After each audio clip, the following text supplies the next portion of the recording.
Senator Al Franken now addressing his colleagues. The moment was long overdue. I was excited for that conversation and hopeful that it would result in real change that made life better for women all across the country and in every part of our society. Then the conversation turned to me. Over the last few weeks, a number of women have come forward to talk about how they felt my actions had affected them. I was shocked. I was upset. But in responding to their claims, I also wanted to be respectful of that broader conversation, because all women deserve to be heard and their experiences taken seriously. I think that was the right thing to do. I also think it gave some people the false impression that I was admitting to doing things that, in fact, I haven't done. Some of the allegations against me are simply not true. Others I remember very differently. I said at the outset that the Ethics Committee was the right venue for these allegations to be heard and investigated and evaluated on their merits, that I was prepared to cooperate fully, and that I was confident in the outcome. You know, an important part of the conversation we've been having the last few months has been about how men abuse their power and privilege to hurt women.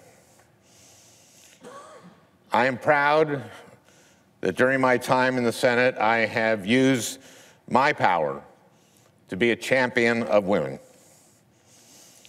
and that I have earned a reputation as someone who respects the women I work alongside every day.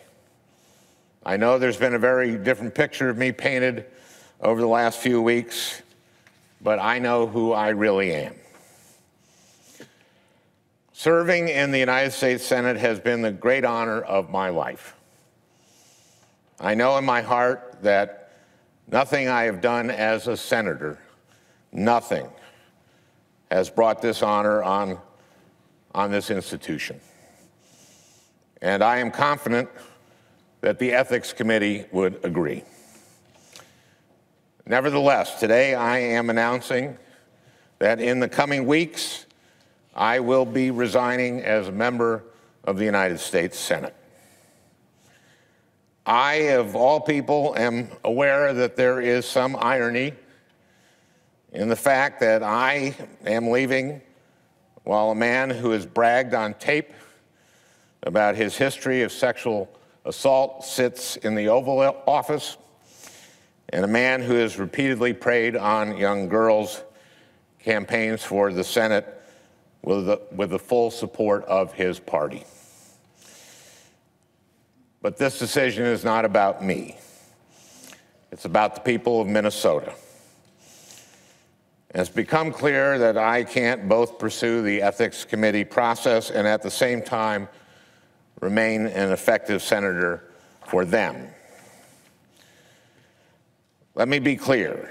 I may be resigning my seat, but I am not giving up my voice.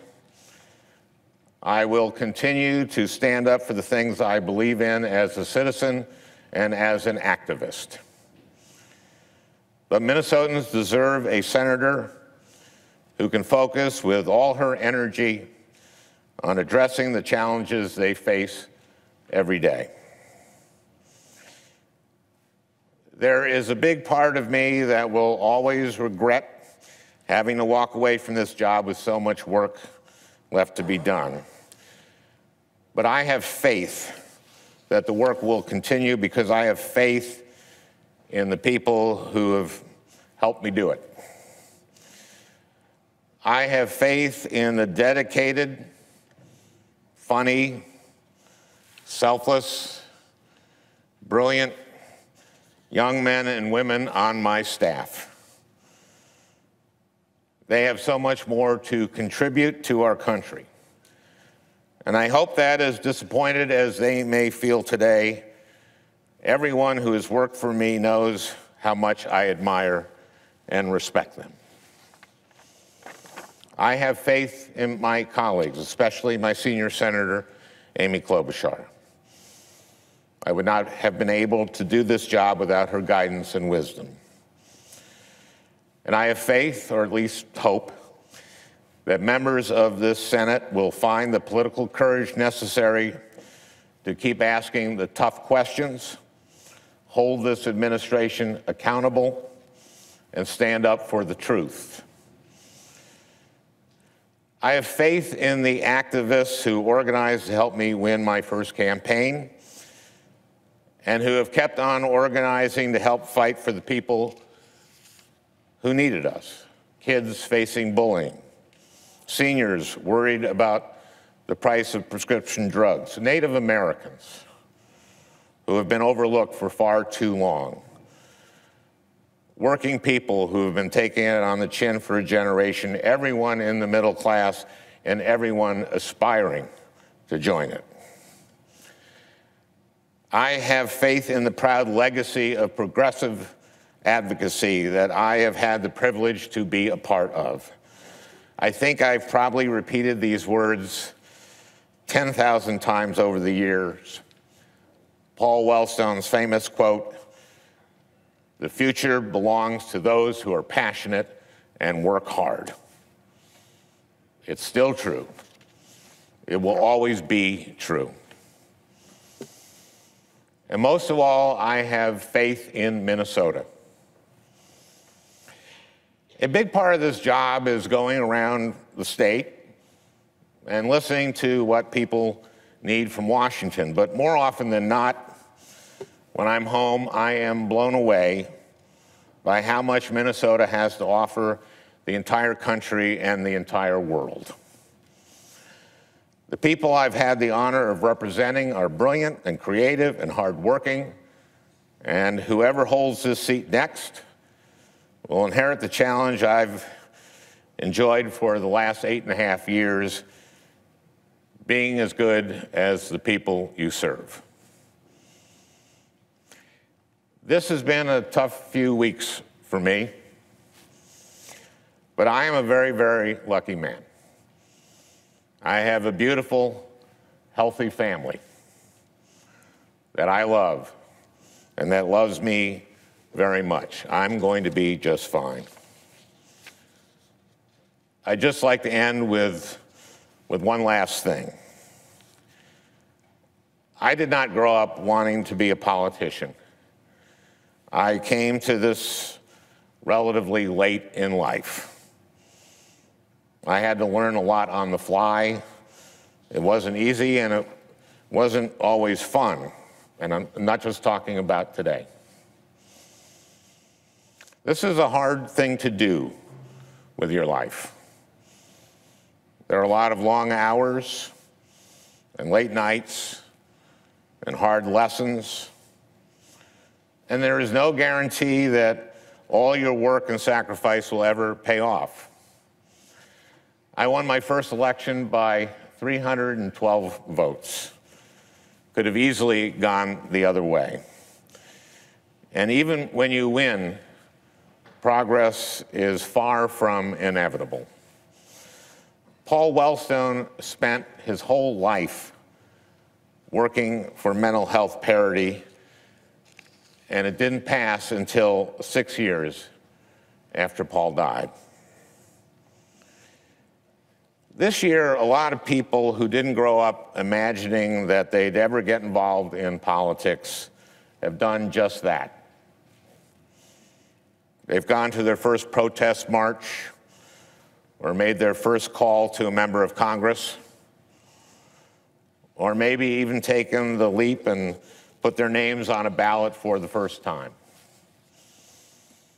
It can be such a rush to look around a room full of people ready to fight alongside you, to feel that energy, to imagine that better things are possible. But you too will experience setbacks and defeats and disappointments. There will be days when you will wonder whether it's worth it. What I want you to know is that even today, even on the worst day of my political life, I feel like it's all been worth it. Politics, Paul Wellstone told us, is about the improvement of people's lives. I know that the work I've been able to do has improved people's lives. I would do it all over again in a heartbeat. For a decade now, every time I would get tired or discouraged or frustrated, I would think about the people I was doing this for and would get me back up on my feet. I know the same will be true for everyone who decides to pursue a politics that is about improving people's lives. And I hope you know that I will be fighting alongside you every step of the way. With that, Mr. President, I yield the floor. Hey there, thanks for checking out CNBC on YouTube. Be sure to subscribe to stay up to date on all of the day's biggest stories. You can also click on any of the videos around me to watch the latest from CNBC. Thanks for watching.